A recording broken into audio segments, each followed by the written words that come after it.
నమస్తే. విశాఖ జిల్లాలోని సముద్ర తీరంలో ఉండే నియోజకవర్గం భీమిలి పర్యాటకంగా ఎంతో అభివృద్ధి చెందింది.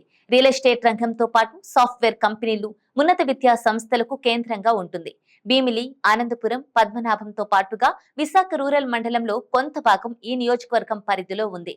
2009 నియోజకవర్గాల పునర్విభజనలో భాగంగా భీమునిపట్నం అసెంబ్లీ భీమిలిగా మారింది. భీమునిపట్నం పూర్తిగా భీమిలిలో చేరింది.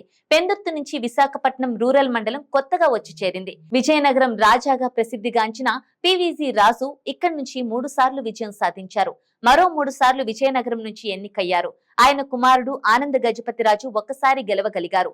టీడీపీ నుంచి ఆర్ఎస్డి పిఏఎన్ రాజు 4 సార్లు నెగ్గారు. పివిజి రాజు, ఆనంద గజపతిరాజు ఇద్దరు లోక్సభకు కూడా ఎన్నికయ్యారు. పివిజి రాజు మరో కుమారుడు లోకేష్ గజపతిరాజు 7 సార్లు శాసనసభకు ఎన్నికయ్యారు. సంఖ్యారీత్యా కాపులు, యాదవ, మత్స్యకారులు ఎక్కువగా ఉంటారు భీమిలి నియోజకవర్గంలో. రాజకీయంగా క్షత్రియులు కొంత పాత్ర పోషిస్తారు. విశాఖ నగర విస్తీర్ణం భీమిలి నియోజకవర్గం వైపు ఎక్కువ ఉండటంతో వివిధ కులాల ప్రాబల్యం కూడా చూడవచ్చు. రాజకీయంగా సుదీర్ఘ కాలం పాటు భీమిలిలో రాజులదే హవా. 1999 వరకు ఆ కులం వారే గెలిచారు.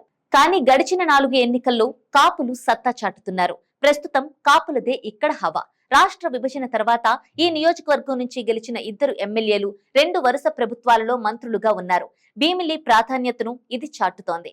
భీమిలి అసెంబ్లీ నియోజకవర్గానికి 16 సార్లు ఎన్నికలు జరిగాయి. అందులో కాంగ్రెస్, టీడీపీ చెరో 6 సార్లు విజయం దక్కించుకున్నాయి.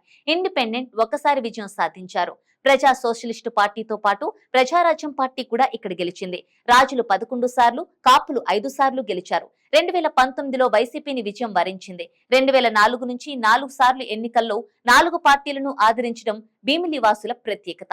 ఆ 4 కాపు నేతలు కావడం మరో విశేషం. 2004లో కాంగ్రెస్, 2009లో ప్రజారాజ్యం, 2014లో టీడీపీ, 2019లో వైసీపీ అభ్యర్థులు గెలిచారు. 1983 నుంచి 1999 వరకు ఇక్కడ టీడీపీకి తిరుగులేదు. ఒకసారి ఆనంద గజపతిరాజు గెలిస్తే ఆ తర్వాత 4 సార్లు ఆర్ఎస్డి పిఏఎన్ రాజు విజయం సాధించారు. విజయనగర సంస్థాన వారసులు కూడా 4 సార్లు గెలవడం విశేషం. 2014లో ఇక్కడి నుంచి గెలిచిన గంటా శ్రీనివాసరావు ఏపీ రాజకీయాల్లో కీలక నేతగా ఎదిగారు. అంతకు ముందు ఆయన అనకాపల్లి, చోడవరం నుంచి అసెంబ్లీకి, ఒకసారి అనకాపల్లి నుంచి పార్లమెంటుకు కూడా ప్రాతినిధ్యం వహించారు. 2019లో భీమిలి వీడి విశాఖ ఉత్తరం నియోజకవర్గానికి వెళ్లారు. 2009లో పీఆర్పీ, 2019లో వైసీపీ తరపున గెలిచిన ముత్తంశెట్టి శ్రీనివాసరావు కూడా రాష్ట్రంలో కీలక స్థానాలకు ఎదిగారు. అవంతి సంస్థల అధినేతగా రాజకీయాల్లో ప్రవేశించిన ఆయన 2014లో అనకాపల్లి నుంచి టీడీపీ అభ్యర్థిగా పార్లమెంటుకు ఎన్నికయ్యారు. వరుసగా 3 ఎన్నికల్లో 3 పార్టీల నుంచి పోటీ చేయడం ఆయన ప్రత్యేకత. 2019లో టీడీపీ తూర్పు కాపు నేత సబ్బం హరిని ఇక్కడి నుంచి బరిలోకి దింపింది. మాజీ మేయర్, మాజీ ఎంపీగా రాజకీయంగా చిరపరిచితుడైన సబ్బం హరి భీమిలిలో ప్రభావం చూపలేకపోయారు. 9712 ఓట్ల తేడాతో ఓడిపోయారు. ఒకనాడు పీఆర్పీ విజయం సాధించిన కాపుల ప్రాబల్యం ఉన్న ఈ నియోజకవర్గంలో జనసేన కూడా కాపులకే టికెట్ ఇచ్చింది. ఆ పార్టీ అభ్యర్థి 24,000కు పైగా ఓట్లు పొంది 3వ స్థానంతో సరిపెట్టుకున్నారు. భీమిలిలో విజయం దక్కాలంటే కాపులదే ముఖ్య పాత్ర.